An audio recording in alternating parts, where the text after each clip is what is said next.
You are listening to an American Free Press podcast. Joining me on the line is M.J. Greene, the author of A Conflict of Interest, her first-hand account of living and working in Afghanistan. M.J., thanks for joining us today. David, it's a pleasure.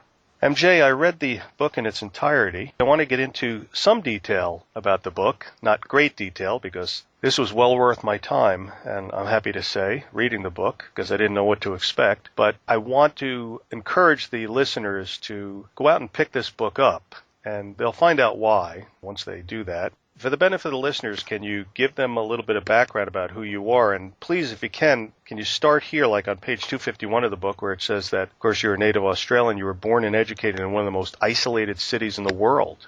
Yes, David, it's true. I was born in a place called Perth, in Western Australia, which is one of the most isolated and underpopulated cities in the world. And I came from a very solid upbringing. My father was an ex-Special Forces, ex-Vietnam vet. You know, I pretty much had a very good education, very privileged education compared to a lot of people out there in the world today. And in comparison to, obviously, to a place such as Afghanistan, where education is a luxury, if you like. So, you know, when you compare a lot of countries out there that are facing economic hardship, I consider myself to be very lucky. And I'd spent a lot of time of my life living and working in parts of the UK and Europe. And really, when this opportunity arose, I really felt that I had something good to offer, something whereby I could contribute and help to piece Afghanistan back together again. Now, it says here on page 16 that you are a fair-skinned, blue-eyed, blonde Australian. You're not going to find too many of those in Afghanistan, right? That's absolutely true. In fact, Dave, there was one instance when my driver and I were driving along good old Jalalabad Road, which is one of the main roads leading in and out of Kabul. And we happened to be driving alongside a family which was in a typical yellow and white Corolla.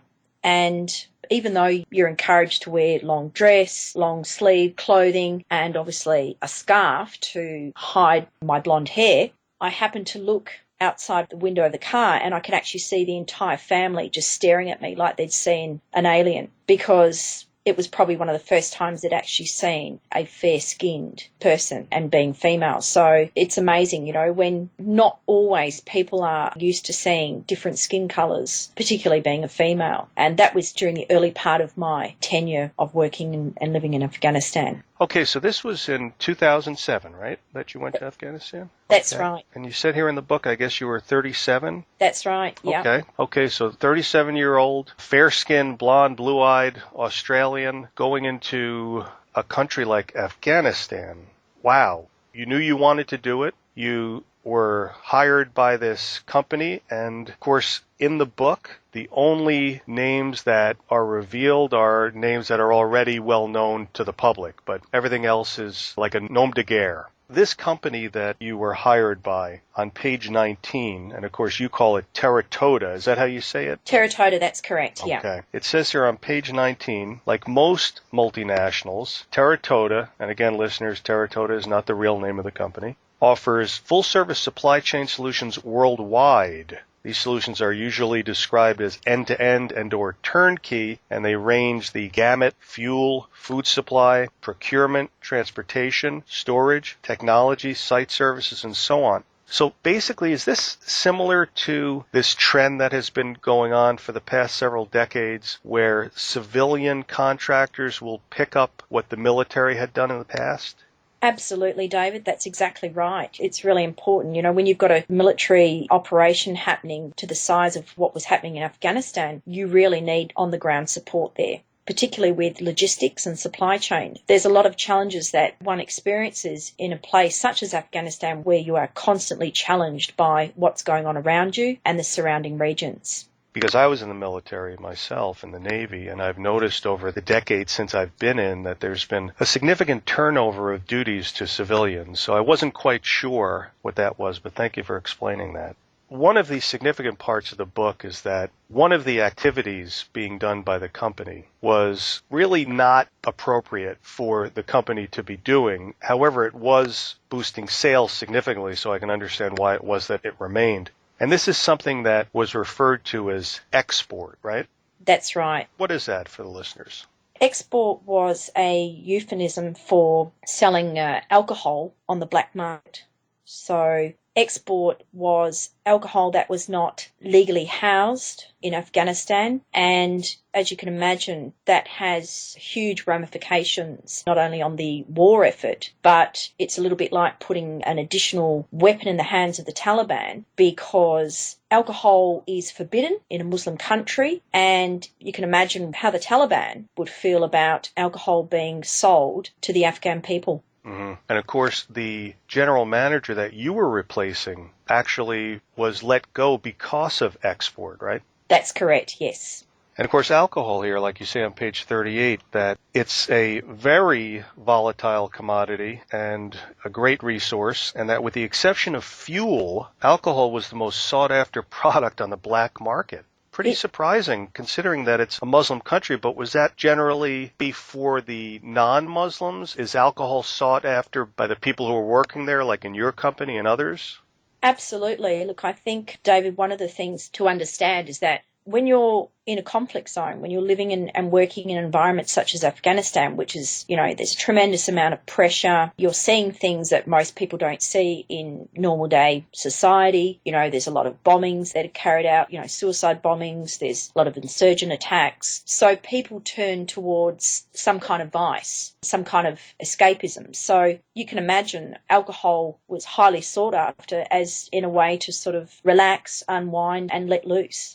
Mm-hmm. Yeah, and I did make a note of that. I will get to that because that was a very poignant paragraph. You say here on page 57 that alcohol was so lucrative that it would often boost sales by 50%. That's huge. Yeah, look, it did. It was amazing, particularly in my business unit, because I was responsible for all retail operations on the ground in Afghanistan. And we supplied all sorts of other products, but alcohol was the most sought after, absolutely. And sometimes we couldn't keep up with the demand because so many people wanted the alcohol, and it was amazing. Yeah, and that was on page 111 where you say a conflict zone has many types of casualties, and working in such an environment, whether as a member of the military or as a civilian, often takes its toll on human behavior. That's what I wanted to get into now, was life there. Now for you, I made a couple of notes here. On page 122. Now, this is life for you as the general manager. Page 122, where you said you had at least 200 emails. Is that like in a day that happened? That's pretty accurate, yeah. Usually on a daily basis, I receive between 150 to 200, sometimes more emails. Wow. And it's just email traffic coming from all directions, and you just get used to it. Mm-hmm. You really do. Yeah. Yeah, and then you said here that on page 136, and this is pretty amazing. I know for certain, 100% certain, I would just collapse. You say here that you were exhausted after several months of traveling back and forth between Kabul and Kandahar, with visits in between to Dubai. I had been averaging 6 flights a week, working 12 and 14-hour days, often 7 days a week, and rarely fewer than 6. Was this during this particular time, or was this the average? Look, it was. It was amazing because we had a huge project on down in Kandahar, and, there was a lot of flying. There was a lot of flying in and out, and sometimes you'd spend half a day in the airport just waiting for a military flight or waiting for a commercial flight to happen, and then I might be there for a day or half a day, and then I'd fly back again to Kabul. So there's a lot of flying in and out, particularly when you're looking at traveling from a place such as Kabul into a remote location such as Kandahar or Tarankot, one of the FOBs, the forward operating bases, because a lot of these places, in the remote locations of Afghanistan, you can't get to by car. So you've got no choice to either get there on a fixed wing, an aeroplane, or by helicopter. So there was a lot of travelling in and out. And look, it became part of my life, part of my routine, my weekly routine, and to the point where at one stage I was travelling so much I couldn't sleep in a bed. I could sleep in the chair of a plane, but my bed just did not know when to relax when it came to trying to lie down on a bed. So, yeah, that's how hectic my routine was for a number of months. Wow. Okay, and on page 222, yeah, that's where you said, sleepless nights were my biggest challenge. And this was when you were in Gahary. You say, I found it exceedingly difficult to breathe at times, and I would often sleep with several pillows to raise my head. I wore heat plasters all over my back, and this relieved the numerous knots in my muscles, helping me to relax my body and my mind. So this was incredibly stressful. What I was wondering was, is the main reason that someone would, and not you, but your average person would do something like this, it's because of the money? Is it good money? It wasn't the money that attracted me to the role. My reasons for wanting to go there was because I had come to a point in my life where I wanted something fresh to do. I wanted a real challenge. I'd done pretty much the same similar roles for the past decade. And it came to a point where I needed a real challenge in my life. And, I'd come from a military upbringing and I was immediately attracted to the challenges that were associated with taking on the role as general manager and being in a conflict zone. A lot of people that I worked with were attracted to working in Afghanistan because of the incentives, the financial incentives associated. They couldn't get a job back in their own country that would pay enough money to support their families. A lot of my team came from the Philippines, came from Nepal, came from India, where they couldn't get a job. They had mouths to feed. They had families to support. They had children to educate. In the book, I make mention of the soldiers of fortune. They risked their lives to live and work in a war zone to give their family a better life, a better quality of life. And, a lot of my peers that were working in the same company, they were there for the same reasons. They were there because they had children that needed university education and so on and so forth. And that's what motivates a lot of people to go into areas such as conflict zones, because the financial incentives are there. Mm-hmm. Yeah, you said on page 183 that it was mostly, and you mentioned Filipinos, Indians, Nepalese, and of course Zimbabweans. And these are referred to as, I learned from reading your fine book, TCNs. I guess that's what, third country nationals? That's correct, yeah. Okay. And also on page 210, when you were talking about heading to I think Mazar-e Sharif, that, wow, wait till the people, when they get this book, they read that. Incredible. You said it was predominantly Swedish there. So how many different ethnic groups from around the world are represented or were represented in Afghanistan when you were there from 07 to 10? There was 26 nations. They were all stationed all throughout Afghanistan in different camps. It was wonderful, really, because you got to meet all sorts of different people. And, each of those nations played, their own part in terms of the mission to fight against terrorism and to help rebuild Afghanistan. And there was a tremendous amount of work that went on behind the scenes, a lot of rebuilding certain areas. And there was a lot of work that was put into trying to make a difference in rebuilding Afghanistan. Mm-hmm. But you made it for 3 years, and that's really not the usual amount of time that people last. You say on page 201, as many staff eventually crumbled under the pressures of being in theater for the long term. What do they usually last, about a year? That was their employment contract? Usually the employment contract is an open-ended contract because of the mission. Nobody knows exactly when the mission's going to end. And, obviously it depends on performance, on work performance. But, there were some challenges, which obviously I mentioned in the book, which concerned the visa issue. Mm-hmm. Very nerve-wracking, the part of that book. You say here on page 95, many staff were unable to endure the conditions in theater for more than a year. And after they completed the 12 months agreed in their employment contracts, they often never returned. That's what I was alluding to. So you lasting 3 times the norm says a lot about you, because I use the word nerve-wracking. I would have to say that that was a word that came back to me over and over again, reading what you had gone through and your descriptions of your job. Wow, I got to give you a lot of credit for being able to do this. Incredible what you went through. And of course, talking about it now with you, we're just scratching the surface here about this book, because what I loved about it was that it didn't waste my time. And when I say that, I mean, I don't read fiction books. This was a non-fiction book. However, it read like a fiction book. I don't know if anybody ever mentioned that before to you, but it literally felt like I was reading a thriller novel.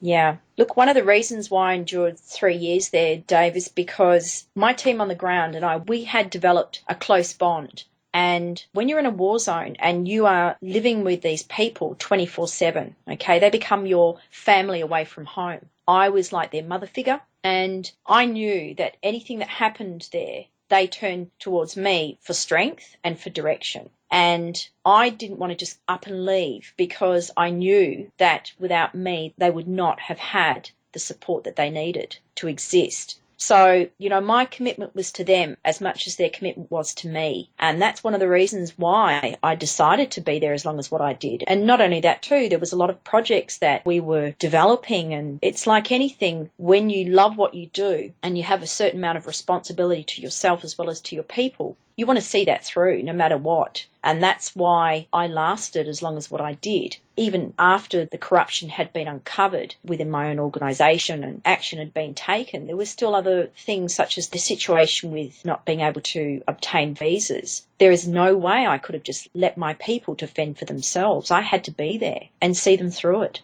Very important book, very significant that you put it down into words, because I don't think that there is another book like this out there where somebody who had spent so much time here in this country, Afghanistan, so close to the ground and doing what you had done. I don't think that there's been a book like this written so far. Are you aware of any books like this? I don't believe there are, no. Wow. Have you ever written a book before? No, I haven't. I can honestly say, because of everything I experienced in Afghanistan, the people around me kept saying, MJ, you've got to write a book. You've got to write a book. I started diarising things at an early stage during my time in Afghanistan, and I really made the decision probably later on in the piece of being in Afghanistan to really seriously think about turning my diary entries into the book. I think what's really important about my book is that it does give you an on-the-ground insight into what is actually going on in Afghanistan. Unfortunately, as is the case in most conflict situations, we only see what we see or hear on the news. We don't actually understand what it's like to live and work on a daily basis in a place such as Afghanistan. And that's what I wanted to demonstrate to people who perhaps have never been in a conflict zone. And one of the things I noticed when I would come home for periods of time for my R&R is that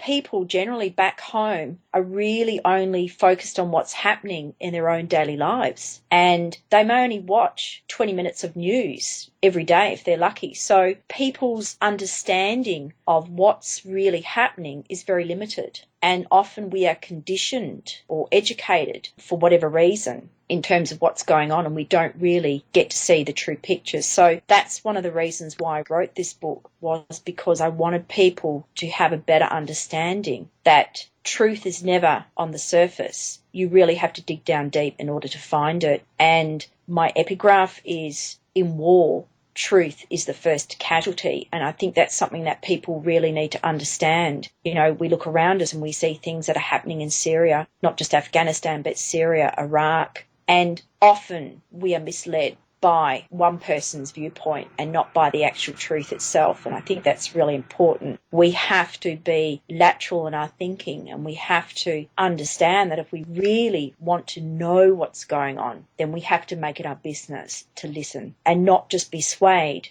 by one particular person's opinion or point of view.